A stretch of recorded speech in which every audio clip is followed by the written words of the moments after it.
বসে না থেকে কিছু কাজ করলে কিন্তু নিজেরই এগিয়ে যেতে সাহায্য হবে। তো আমি কিন্তু বসে থাকি না, সবসময় কাজের মধ্যেই থাকতে ভালোবাসি। এটা আমার কাছে ভালো লাগে, আর কার কার কাছে ভালো লাগে জানি না।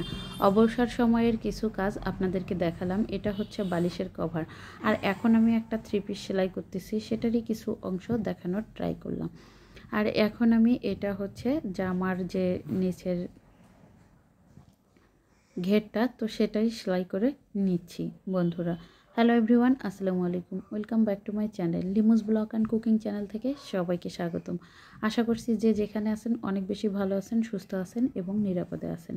তো ওইটুকু ভিডিও করেছি আমার অবসর সময়ের কাজগুলো নিয়ে। তো এখন চলে আসলাম রান্নাবান্নায়। এখানে হচ্ছে আমি রান্না করব মাছ, তো আলু আর বেগুন দিয়ে ঝোল করব, তো সেটাই একটু দেখানোর চেষ্টা করতেছি।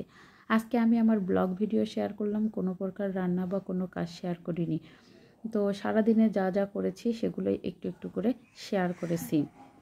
তো বন্ধুরা, এখানে হচ্ছে আমি একটা মিষ্টি লাউ ভাজি করব। তো ভাজিটা দেখেন, তো এই মিষ্টি লাউ ভাজি দিয়ে আপনি 3 প্লেট পর্যন্ত ভাত খেতে পারবেন, এটা এতটাই মজা হয়।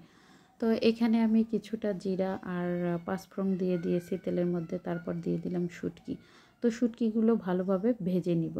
তো আপনারা অবশ্যই যারা যারা হচ্ছে মুখে স্বাদ থাকে না বা হঠাৎ করে কোনো কিছু খেতে ভালো লাগে না, তো তারা এই রান্নাটা একবার হলেও খেয়ে দেখবেন, মুখের স্বাদ ভুলতে পারবেন না, আমি বলতেছি।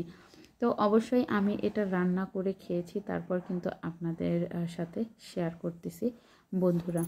তো জীবনে চলতে গেলে প্রত্যেকটা তো পদক্ষেপে আপনি কিন্তু বাধা পড়বেন, আপনার সবাই সুযোগ নেবে বা আপনার পিছনে মানুষ ঘুরঘুর করবে যাতে আপনার খারাপ হয়, কারণ মানুষ মানুষের ভালো একদমই চায় না। তো সবাই চায় যে সবার পিছনে কিভাবে লেগে থাকবো। এখনকার সমাজটা তো এরকম হয়ে পড়েছে, কেন যে এরকম হয় আমি তো জানি না। তো তারপর একটু লবণ আর হলুদ অ্যাড করে এখন দিয়ে দিচ্ছি পরিমাণ মতো পেঁয়াজ। তো পেঁয়াজের পরিমাণটা একটু বেশি দিলে মনে হয় বেশি স্বাদ হয়, তো আমিও তাই দিয়েছি। আর এখানে কিন্তু রসুন কুচিও আছে, সেটা হচ্ছে পেঁয়াজের সাথে বোঝা যাচ্ছে না। তো এই ধরনের খাবারগুলো কিন্তু এমনিতে অনেক বেশি ভালো লাগে। বাবু, দুষ্টু করো না বাবা। তো জীবনটা আসলে সাদামাটা করে চললে সাদামাটা, আর ভালোভাবে চলতে গেলে তো আরও অন্যরকম। আমি সবসময় সাধারণ জীবনযাপনটা বেশি পছন্দ করি। তো সেক্ষেত্রে এত বিলাসবহুল যে আমাকে দেখাতে হবে ইউটিউবে বা ফেসবুকে, এটা কিন্তু না। আমি যেরকমভাবে চলতে পছন্দ করি আমি কিন্তু সেটাই সবসময় শেয়ার করি, তো অতিরিক্ত কোনো কিছুই না।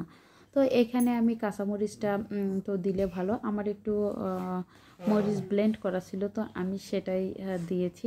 আপনারা চাইলে কাঁচামরিচ দেবেন, তাতে করে কিন্তু এর স্বাদটা অনেক বেড়ে যাবে।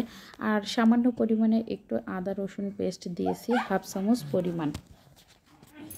তো দেখতেই পাচ্ছেন এই মিষ্টি লাউটার রান্নাটা কতটা মজা হবে, কালারটা দেখে অবশ্যই আপনারা বুঝতে পারতেছেন। আর ভাজা যে জিরার গুঁড়াটা থাকবে এইটা কিন্তু দেবেন, তো এতে কিন্তু এর স্বাদটা আরও বেশি বেড়ে যাবে।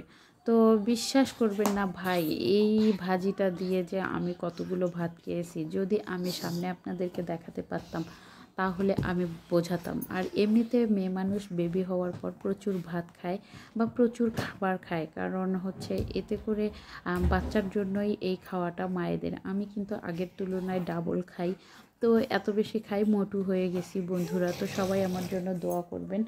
তো নিজেকে একটু আসলে মানে স্বাস্থ্যের দিকে নজর দেওয়াটা দরকার, মানে এত মোটা ভালো না। তো যাই হোক বন্ধুরা, গল্প করতে করতে আমার কিন্তু রান্নাটা শেষের। তো বন্ধুরা যাই হোক, টুকটুক করে রান্নাটাও শেষ করলাম আর কাজগুলোও শেষ করলাম। আসলে আজকে একটু মনটা খারাপ, আজকে আমার ভালোও লাগতেছে না। যদিও বা কাজের মধ্যে থাকতে ভালোবাসি, তারপরেও কিন্তু কাজ করতে করতে কোনো একটা সময় আমি হাঁপিয়ে উঠি, কিন্তু তারপরেও থেমে থাকি না, একটুখানি খারাপ লাগতেছে। তো যখন বেশি খারাপ লাগে তখন মনে হয় যে আরও কাজ করতে পারলে ভালো লাগবে, তখন ওই জিনিসটা মানে খারাপ লাগাটা যাতে ভুলে যাই, এটা মাথায় আসে আমার। তো কার কার কী মনে হয় সেটা জানি না। তো দেখতেই পাচ্ছেন উপরে তেল উঠে আসতেছে, তার মানে আমার ভাজিটা হয়ে গেছে। এটা জাস্ট একটা ভাজি রেসিপি, আপনারা বাসায় ট্রাই করে দেখতে পারেন, খুবই ইয়াম্মি।